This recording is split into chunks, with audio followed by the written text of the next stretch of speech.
My daughter tried to have me declared mentally incompetent to steal my fortune, so I played along until the court date. Everything started falling apart when I found those documents hidden in my own kitchen drawer. The papers were legal forms requesting a competency evaluation, filed by my own flesh and blood. My heart nearly stopped when I saw her signature at the bottom, claiming I was no longer capable of managing my own affairs. The betrayal cut deeper than any physical pain I had ever experienced in my 73 years on this earth. For months leading up to this discovery, I had noticed subtle changes in how she treated me during her visits. She would speak slower, louder, as if I were some confused child who couldn't understand basic conversation. Every time I mentioned wanting to redecorate the house or take a trip somewhere, she would give me that patronizing smile and suggest I think about it more carefully. The way she looked at me had shifted from daughterly concern to something that felt more like calculation. The house I lived in was worth over $2 million, sitting on prime real estate that had appreciated dramatically over the past decade. My late husband had been incredibly successful in his business ventures, and we had invested wisely throughout our marriage. The savings accounts, investment portfolios, and various properties we owned together had grown into a substantial fortune that I had been managing perfectly well since his passing 5 years ago. My daughter had always been interested in money, even as a child. She would count her allowance obsessively and ask detailed questions about our family finances that seemed inappropriate for someone her age. As an adult, she had made some poor financial decisions that had left her struggling despite having a decent income. Her expensive tastes and inability to budget properly had created a lifestyle she couldn't actually afford. When I first discovered those papers, my instinct was to confront her immediately. But something stopped me from picking up the phone and demanding an explanation. Instead, I decided to do some investigation of my own. I started paying closer attention to her behavior, her questions, and the way she interacted with me during our regular phone calls and visits. The picture that emerged was deeply disturbing. She had been systematically building a case against my mental competency for months, possibly even years. She had been taking notes on every small mistake I made, every moment of confusion or forgetfulness that could be construed as evidence of cognitive decline. The realization that my own child had been documenting my supposed failures felt like a knife twisting in my chest. I began to understand that her increased visits weren't motivated by love or concern for my well-being. She was gathering evidence, looking for signs of confusion or poor judgment that she could use to support her legal case. Every conversation we had was being mentally cataloged and analyzed for anything that might suggest I was losing my mental faculties. The most heartbreaking part was remembering all the times I had interpreted her behavior as caring attention. When she insisted on helping me with my banking, I thought she was being thoughtful. When she suggested I might want to consider moving to a smaller place, I assumed she was worried about me being alone in such a large house. Now I realized every suggestion had been part of a larger plan to position herself as my caretaker and eventual guardian. Rather than confronting her directly, I made a decision that would change everything. I decided to play along with her game, but on my own terms. If she wanted to believe I was becoming mentally incompetent, I would give her exactly what she was looking for. But I would also be gathering my own evidence of her true intentions and motivations. I started acting slightly more confused during our phone conversations, asking her to repeat things unnecessarily and seeming to lose track of simple details. When she visited, I would appear more disoriented than usual, maybe forgetting where I had placed common household items or seeming uncertain about recent events. The performance required careful calibration because I needed to seem impaired enough to support her case, but not so obviously that she would become suspicious. The hardest part was watching her reaction to my supposed decline. Instead of showing genuine concern or sadness, she seemed almost excited by each new sign of confusion I displayed. Her eyes would light up when I appeared to forget something important, and she would immediately make notes on her phone about the incident. The lack of authentic worry in her demeanor confirmed my worst fears about her motivations. During this period, I was also secretly consulting with legal experts about the competency evaluation process and what rights I would have during the proceedings. I learned that I could request my own independent evaluation and that I would have the opportunity to present evidence in my own defense. Most importantly, I discovered that attempting to manipulate or deceive the court about someone's mental state could have serious legal consequences. My daughter's behavior became increasingly bold as she became more convinced of my declining mental state. She started making suggestions about how I should handle my finances, offering to help manage my accounts and investments. She even suggested that I might want to consider updating my will to make things easier for her to handle after I was gone. The transparency of her motives would have been almost comical if it weren't so devastating. I began documenting everything she said and did during this period, keeping detailed records of her attempts to gain control over my finances and her reactions to my supposed confusion. I also started making small tests to see how far she would go in her deception. I would pretend to be confused about simple things to see if she would correct me or if she would allow me to remain confused because it served her purposes. The most shocking moment came when she suggested I might want to consider giving her power of attorney over my financial affairs. She presented this as a caring gesture, explaining that it would take pressure off me and ensure that my bills were paid and my investments were properly managed. The casual way she made this suggestion, as if it were no big deal, revealed the true scope of her intentions.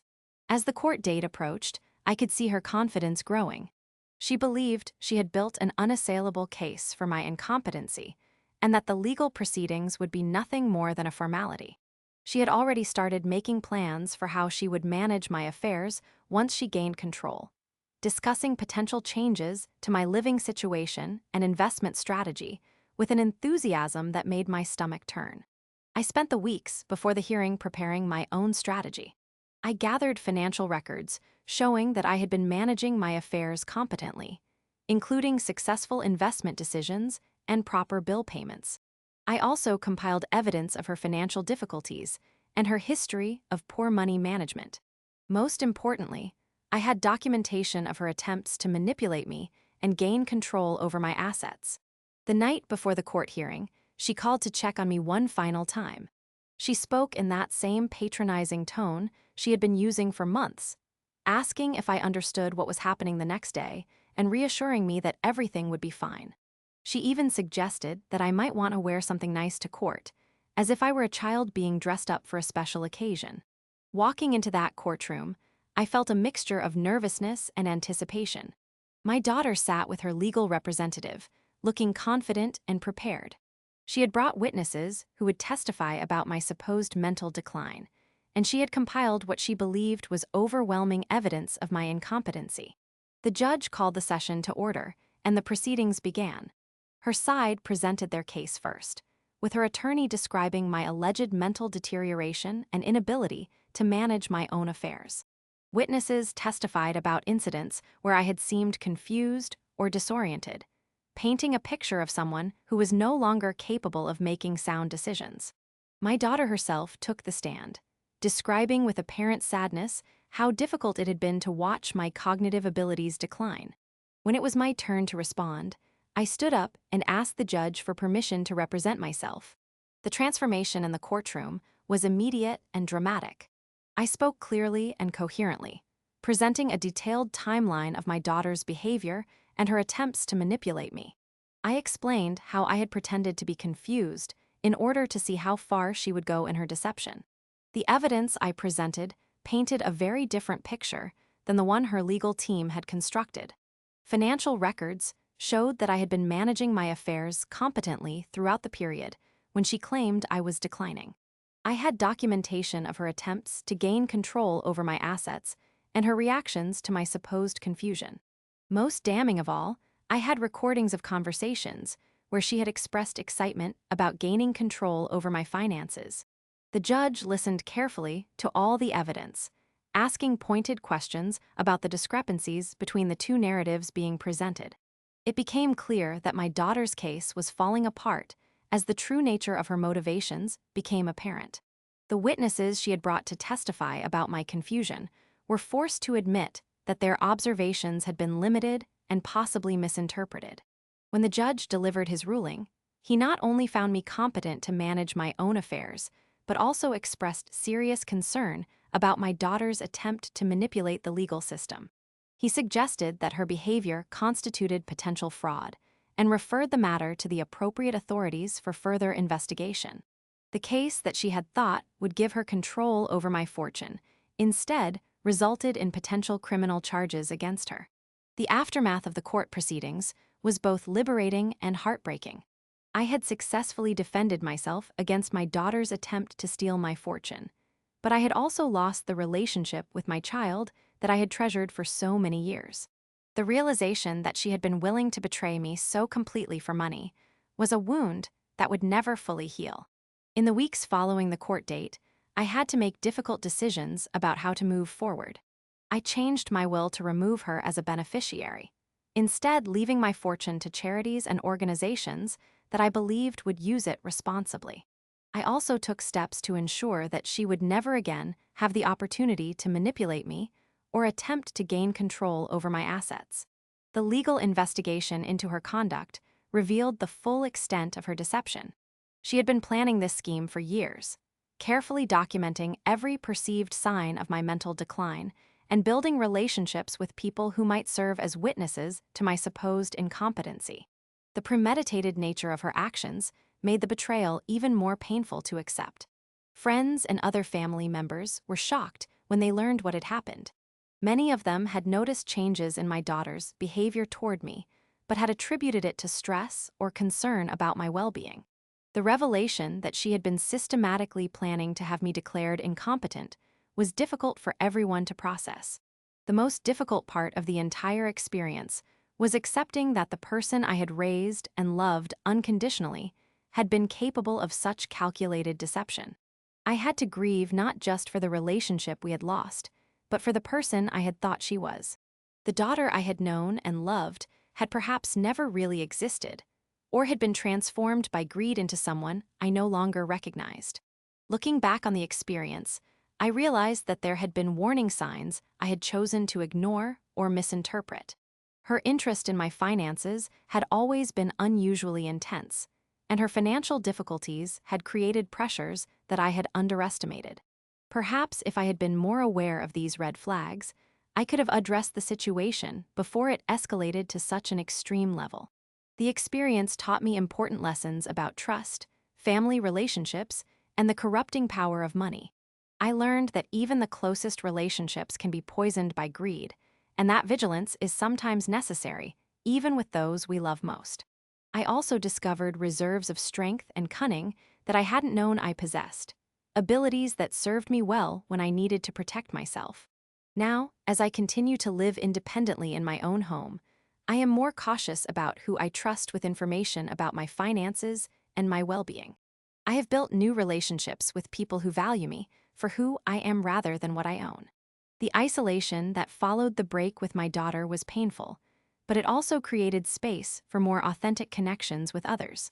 The fortune that she had tried so hard to steal will now benefit causes that I care about rather than funding her expensive lifestyle.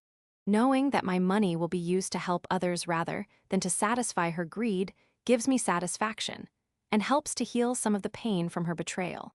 In the end, her scheme not only failed, but also ensured that she would never benefit from my wealth.